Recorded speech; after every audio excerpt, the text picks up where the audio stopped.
Mr. President. The senator from Vermont. Mr. President, yesterday in an interview with Fox News, Speaker Mike Johnson said that I, and I quote, was parroting the talking points of Hamas, end quote, and that I and others, quote, stand with Hamas and the Ayatollah, end quote. Well, that, of course, is an absolute lie.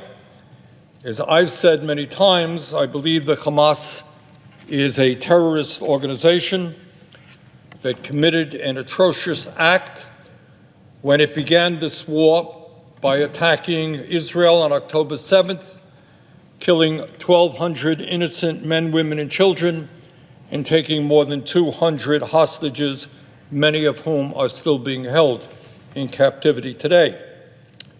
Further, as I have said on numerous occasions, I think that the Hamas leader, Yahya Sinwar, is a war criminal and should be arrested. Now, I'm not quite sure that those are the talking points that Hamas uses. But what the Fox interview did get right is that I believe it is a very sad day for our country that Prime Minister Benjamin Netanyahu has been invited by leaders from both political parties to address a joint session of the United States Congress.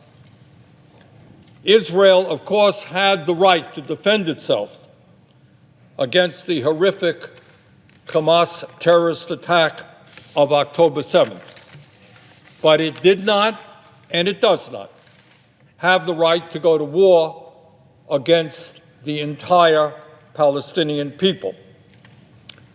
Mr. President, 2 days after the war began, Israeli Defense Minister Yoav Gallant said, and I quote, "I have ordered a complete siege on the Gaza Strip. There will be no electricity, no food, no fuel. Everything is closed. We are fighting human animals, and we are acting accordingly," end quote. We are fighting human animals. That's his definition of the Palestinian people, and we are acting accordingly. Mr. President, that is what the Israeli defense minister said, and tragically, that is exactly what the right-wing extremist Netanyahu government has done. And let me put some detail into exactly what that means and whether anyone really believes that Prime Minister Netanyahu should be a guest of honor of the United States Congress and the American people. Mr. President, over the last 8 months, almost 8 months, Netanyahu and his extremist government have killed more than 36,000 Palestinians and wounded over 82,000.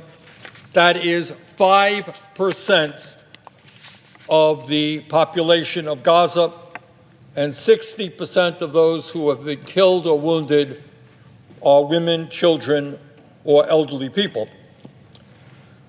Netanyahu's war machine has driven 1.7 million people from their homes, 75% of the population of Gaza. And I would like the American people to think about that. Think about your community. Think about your state.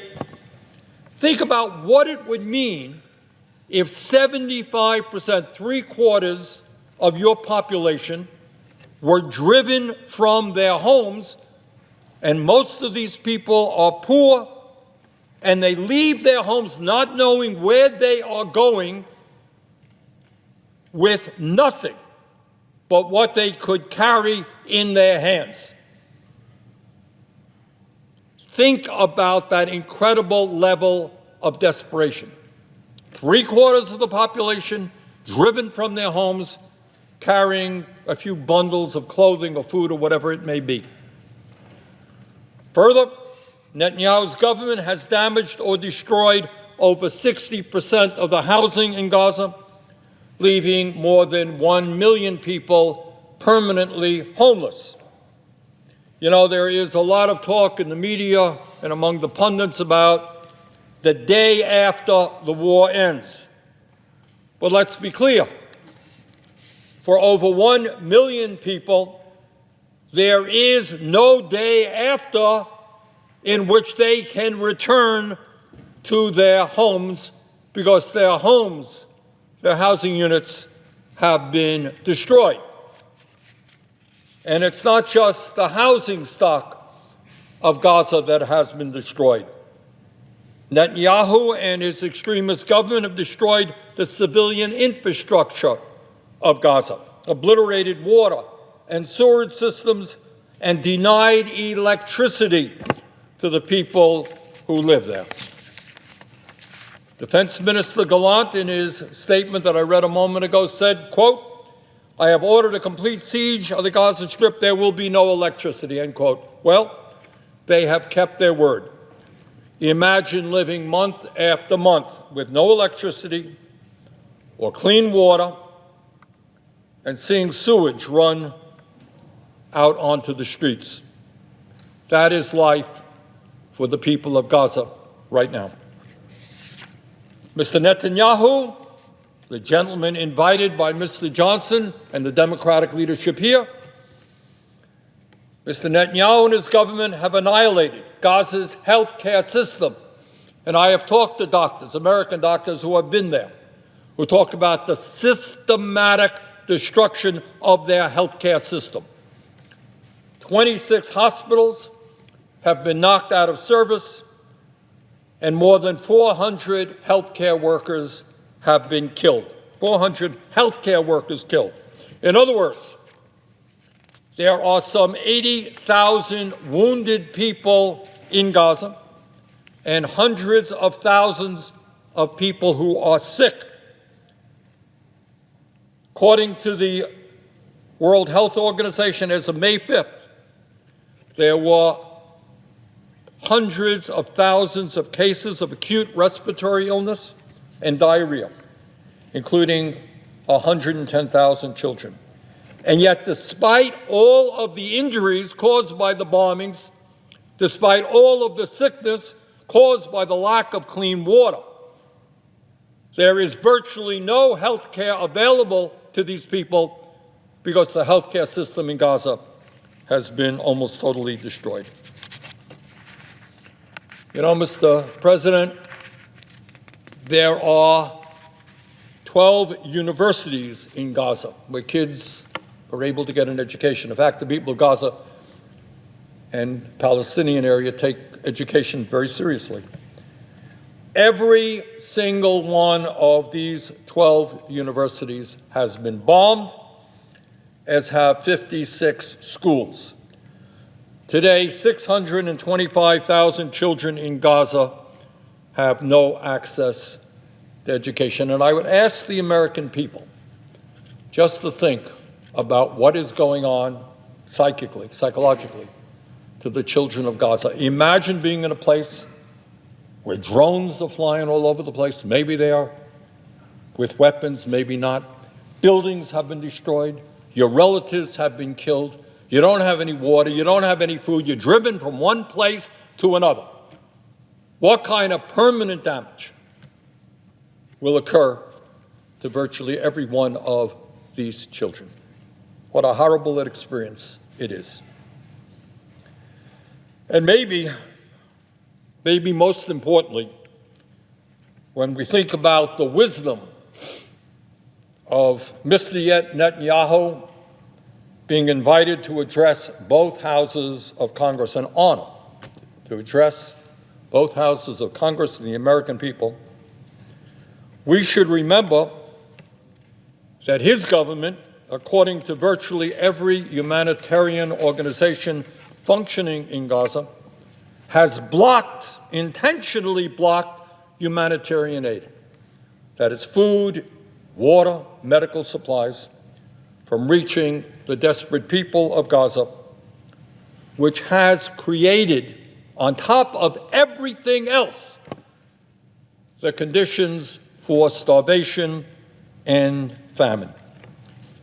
And Mr. President, I would tell you, as you probably already know, that blocking humanitarian aid and creating the conditions for famine is not only an act of extreme cruelty, using starvation as an act of war, but it is a violation of both American and international law. It is a war crime. That is what it is. And let me say a word about what is going on in Gaza right now in terms of malnutrition. According to the United Nations, since mid-January, at least 30 children have starved to death. More than 93,000 children under 5 have been screened for malnutrition. 7,280 were found to have acute malnutrition, including 5,600 with moderate acute malnutrition and 1,676 with severe acute malnutrition. But importantly, that is just what we know. The full reality is likely much, much worse. But Israel has prevented journalists and the media from getting into the most desperate areas in Gaza. You know, Mr. President, we, as we all know, are in campaign season. And I would say to Speaker Johnson that when you attend your fundraising dinners with your billionaire friends and you eat your fine steaks and your lobsters and your other wonderful food, please remember these pictures from Gaza. This is a photograph of a child in Gaza taken by Getty.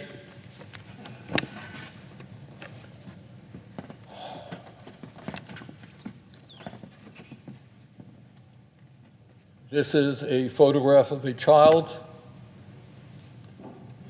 and his or her mother, taken by Reuters, and one doubts very much whether that child is alive today.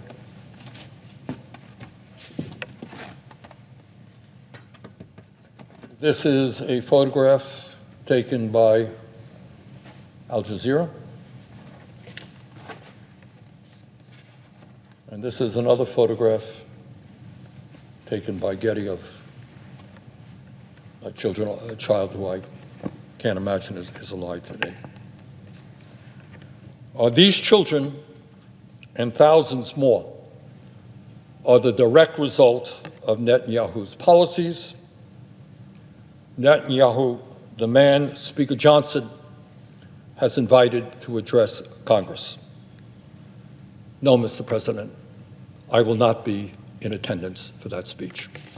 I yield the floor.